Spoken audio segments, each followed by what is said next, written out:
What is the best path forward for the Bills and Dawson Knox? We're going to discuss that right now on Locked On Bills.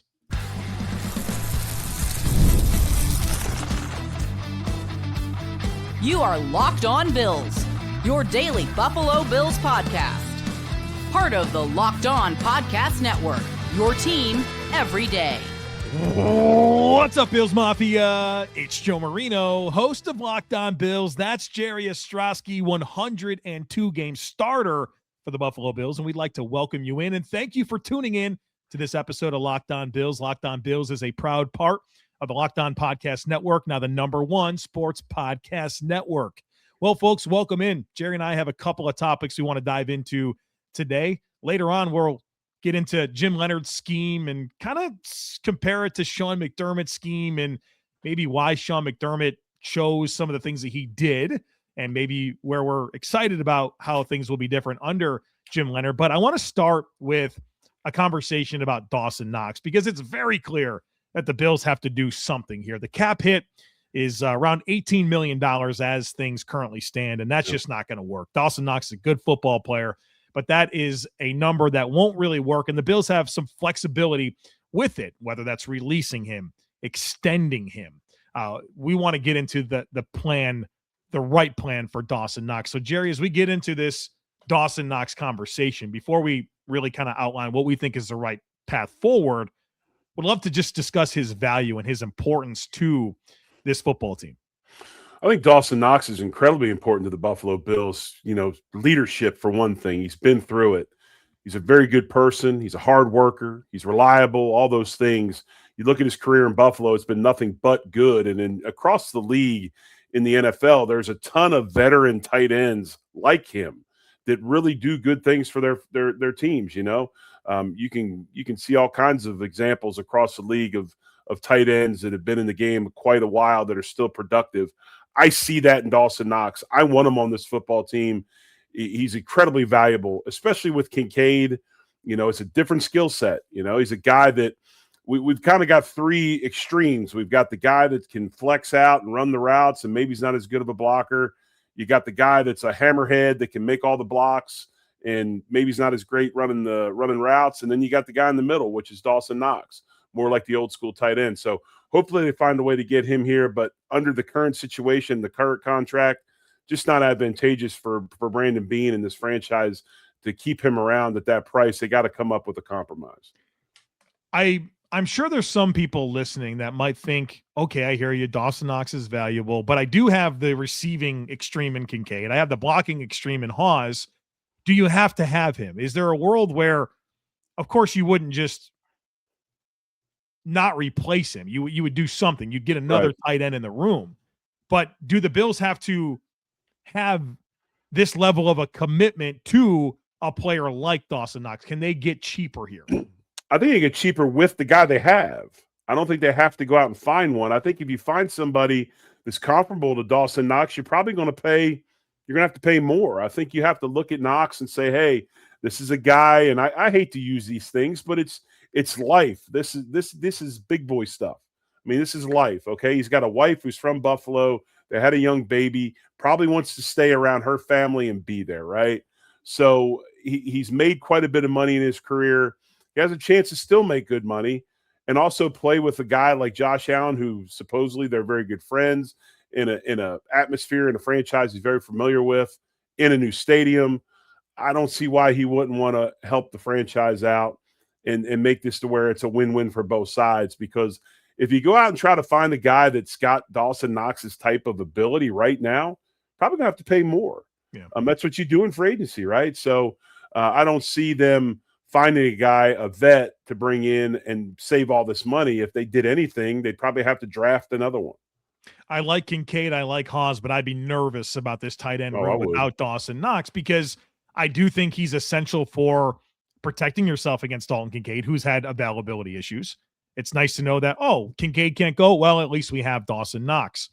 And I do think for the structure of the offense where they do want to go 12 personnel, 13 personnel, they want to be multiple with personnel groupings, Dawson Knox is a foundational piece to that.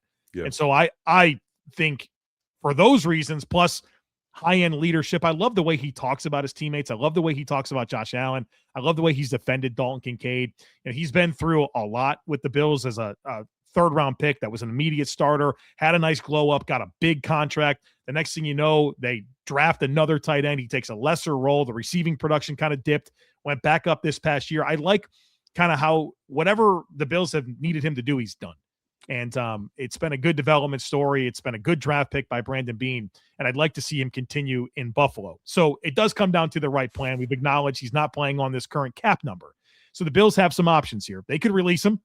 They could release him and get $9.64 million in cap space.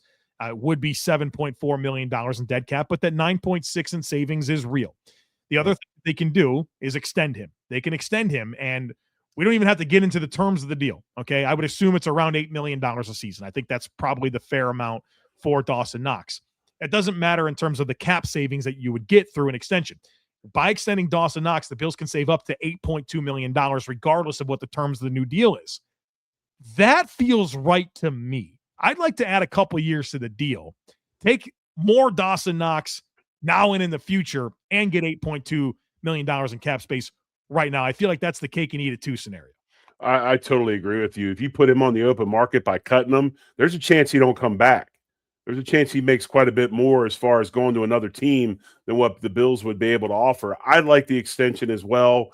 It's nice for Dawson Knox too, because he doesn't have that stigma hanging over his head of being a released guy. You know, they give him, you get the extension so you can say I was extended even though it's at a lower rate. It's best for both parties.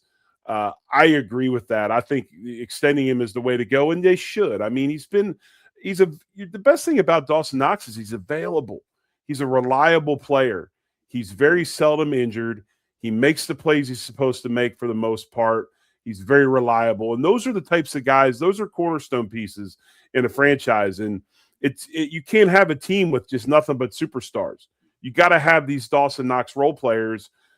Yeah, I agree. Extend them, keep them in the system, keep them around, and let's ride and see what happens. Predictively, I think that's what happens as well. But we'll see what happens. It'll play out very soon. We know something will happen, and we'll have the clarity on that within the next couple of weeks. All right, coming up next, we're going to talk a little bit about Jim Leonhard's scheme, compare it a little bit to Sean McDermott, and get into some philosophy stuff. So, folks, be sure to stick with us.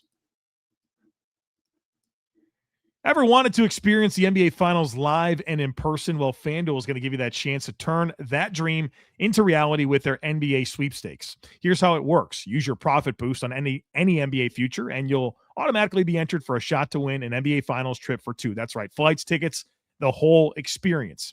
If you're already looking at the board and thinking about which team can make a deep run, this is the perfect time to lock it in.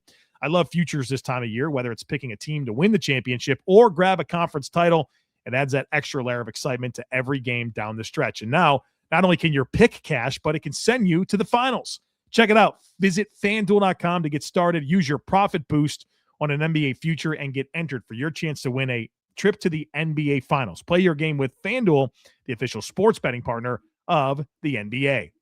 Welcome in, folks, to the 5-hour energy flavor draft with 18 different flavors to choose from, including new options like confetti craze, fruity rainbow, or cotton candy. There is something for everyone.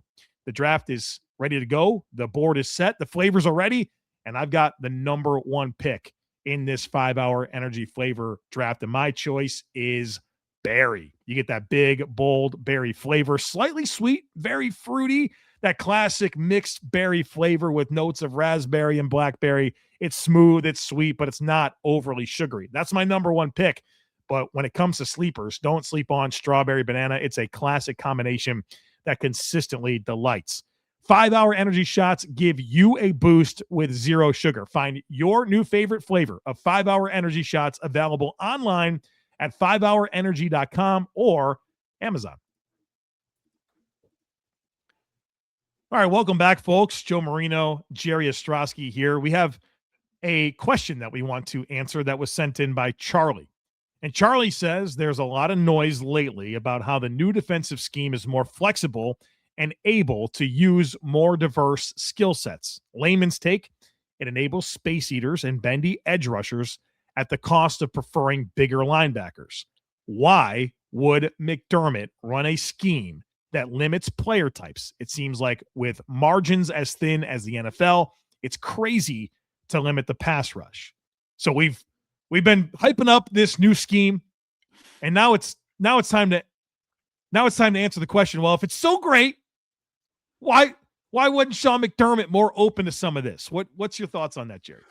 Well, I think some coordinators have, obviously there's different ideas of how to do things. And if McDermott ever decided to go to Vegas and be a Texas Hold'em player or professional gambler, he'd probably do pretty well because that's the way he ran his defense. It was all on, probabilities. It was all on analytics and what happens. I mean, I always use that analogy about when a dealer is showing 6 or less in blackjack, you don't hit, right?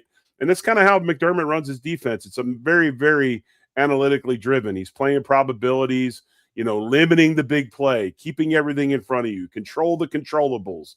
And it just, if you've heard the stories about him and how things are, and you kind of watched him throughout his career in Buffalo, it makes sense, right? I mean, that's the kind of guy he is. There's some guys like Leonhard who like to take chances. They want to get downhill, take the chance, and I might give up an explosive, but the big play, the probability or the chance to make that big play, I've got to do this. And so they live on big plays and things like that. So it's just two different styles. And, obviously it worked for Sean for quite some time. It does have its limitations, just like the other style does as well. Yeah. So, they both have things that are negatives. They both have things that are positives. It's just that I think Sean liked to make sure he had his hand on things and things were under control. I want to ask you about the limitations of Leonhard's scheme, but I do want to kind of add a thought on that because I completely agree with you where McDermott was aware of a lot of analytics and he made his defense in such a way that it gave him his best probabilities, right? Yes. And so I think, for example, everything was about eliminating explosive plays in the passing game.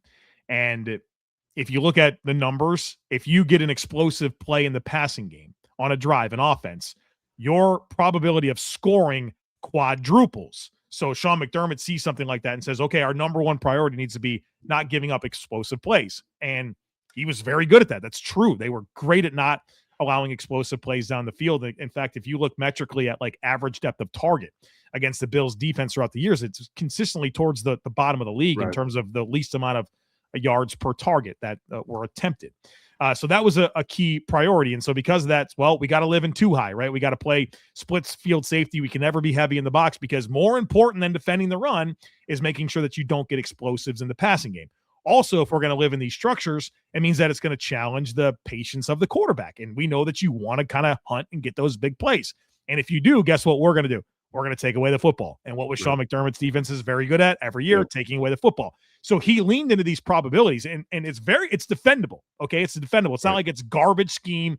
It doesn't work. It's stupid. That's not at all the case. It's just the choice that he made with the style that he had. I think the biggest issue with Sean McDermott was that his best defensive players were consistently not available in the playoffs. And we're always frustrated at Sean McDermott's defense in the playoffs. He'd probably saying, well, I'd like to have my guys. Be cool to play the Chiefs if I had Benford and didn't have to call A.J. Klein out of retirement to come play Mike Packer for us. And we had Micah Hyde and Matt Milano wasn't hurt. And Tre'Davious White didn't get hurt again. And that Oliver wasn't out. I'm sure Von Miller, right? I can, if I'm Sean McDermott, that's what I'm saying. So I would have loved to have seen Sean McDermott's defenses as they're intended to be in the playoffs. So he made his choices and it was very analytically driven. Even the whole point about the Bills weren't a great sack team under Sean McDermott. I don't think they wanted to be. I think they wanted to be a good pressure team that forces the football into low percentage areas of the field that are harder to complete. He was willing to live with that, right? Because over all these metrics kind of put together, you're going to have a good defense. I think availability was more than scheme and choices. Availability was probably the biggest thing with Sean McDermott's defense. Now, I do have questions a little bit about why McDermott didn't care a little bit more about defending the run, because you and I both agree in this philosophy that you have to earn the right to rush the passer by defending the run. And that concession was a little goofy to me, to the extreme that McDermott leaned into it, especially early on. I think maybe the last year there was some changes there a little bit. But that's the part that kind of confused me. That was the piece of the formula that didn't always add up for me. Well, I think we got so geared up to beat certain people that we gave up areas that we, maybe shouldn't have as far as runs. So what was one of the best performances we had all season long this past season when we played the Chiefs at home? Yeah. I mean, that was a masterful performance. Now, granted, Chiefs weren't quite the team they've been, but still, that's kind of how we've been built, trying to just, erase the history of 13 seconds. How do we beat the Chiefs? How do we beat the Chiefs? And granted, I mean, we gave up quite a bit of rushing yards to the fact that we were towards the bottom of the league, but, it helped in other areas, I guess you could say. But, and also, too, some of the availability of players not being able to play, helped with that also. But no, I think you're on to something. One thing about McDermott's defenses and the way you play probabilities and stuff, and this is where it'll be interesting to see what Leonhard's defense is like. I thought that McDermott could win or be in many more games with lesser talent because of the way he called games and the way they did things, as opposed to some defense where if you don't have your studs, you're not gonna play well. And if you're out there trying to make big plays all the time, and you're out there blitzing all the time, doing these different things, sometimes you get predictable, and sometimes you better have top-notch talent to be able to do those things. Where McDermott, I think, got by on lesser talent because of the way he called stuff with the analytics and everything else. The game that I can point to that ties everything together for me about Sean McDermott is in the 2020 season. And the Bills, it was a goofy stretch. It was a COVID year. They played Tennessee and Kansas City back-to-back weeks. And remember the scheduling things, like the Bills play like on a Tuesday and then like on a Wednesday. It was insane. Yeah. They played the Chiefs in Buffalo. The Bills lost this game. Okay, they lost this game 26-17. Yep. And if you remember, it's very weird because the Chiefs ran the ball all over the Bills. Clyde Edwards-Helaire had 26 carries for 161 yards. Clyde Edwards-Helaire couldn't get a carry in the NFL right now if he wanted one. Okay. Right. And he had 161 yards against the Bills. And this was back when Mahomes was throwing for crazy yards. It was, in fact, the season where he had the most yards per game passing. Mahomes averaged in 2020 316 passing yards per game. Wow. And I remember the Bills lost that game, and they had a chance at the end, right? It was like a kind of a weird game. But I remember the big talking point from so many people was every time Patrick Mahomes didn't drop back to throw and he handed the ball to Clyde Edwards-Helaire, it was a win for the Bills. And by doing so, it took the Chiefs out of the game they wanted to play, because we know Andy Reid doesn't want to run the ball that many times. Right. That's not his game. He does not want Clyde Edwards-Helaire having the same amount of rushes as Patrick Mahomes passes, and that was the case. They also ran the ball with other players as well. Darrell Williams had 6 carries in that game. Darwin Thompson had 3. Tyreek Hill had 1. So they ran the ball over 30 times. That's not what Andy Reid wants to do. But the point was that Sean McDermott invited the run. They said, okay, we're going to play too high. And every time you hand the ball to Clyde Edwards-Helaire, that is way better than dropping back to pass with Patrick Mahomes. Bills lost the game, but they introduced enough variance that gave them a chance. They lost the game, though. But I think that was a game for me that really stands out as, oh, that's what McDermott wants to get done. Exactly, because what are you doing when you run the ball? Now, obviously, this year we had some explosives in the run game against us, but most of the time you're getting the guy on the ground at some point, however many yards it is. You're going to get him on the ground, so you go make another play. The more plays the offense runs, the more probability that they make a mistake, right? And it all fits in. It all fits hand in hand. And it's like I said, I think that he'd probably be really good in Vegas if he decided to go be a professional card player, because he understands all that stuff pretty well. And that's another part of it. They're okay. You want to have a 10, 12 play drive against us? Okay, we think at some point you're going to make a mistake. Right. At some point you're going to make a mistake. And when you do, we'll be ready to pounce on it. That's what he chose to do. All right, so we've talked a lot about Sean McDermott's defense. You said Jim Leonhard's defense has flaws as well. What stands out to you? Well, I think part of it is it's going to be do or die on aggression. He likes to take chances. They like to get after it, and you're going to have to live with that. You're going to give up big plays sometimes, and you're going to hope that 17 – I've always felt this. Like, I'm willing to take chances in Buffalo because I know what our offense is and who's taking snaps. So we can get points back. So I'm not worried about that. But a lot of times you're going to have to worry about, giving up big plays, where we haven't given up many big plays over the last so many years with McDermott. The other thing is, it's pretty it's pretty player driven. I mean, you're going to have your guys out there. You just can't get by on, the practice squad guy every week, or like we've done this past couple of seasons with these immense amount of injuries. You got to stay pretty healthy. You got to have your guys out there because, it's pretty specific as far as what these guys do. It's very, very role oriented. Like they've got specific things. It's not a lot. Now, don't get me wrong. I'm not trying to say it's like confusing, but your nose has to be that nose. You rush in, he's got to win, right? You've got certain jobs that these guys do, and they're not crazy, but you're specific. I think that's a big task ahead for Jim Leonhard this year is that, hey, you're not going to get everything you want. Right. But it is on you to figure it out based on the hand you're dealt. Mm-hmm. And so it feels like the messaging has been very good that he understands that. You've heard Joe Brady and Brandon Beane say that as well. And Beane has even said, we've had meetings with Jim Leonhard, and he says, don't go out. He just give me good football players and we'll figure it out. We'll make it work with the players. Right.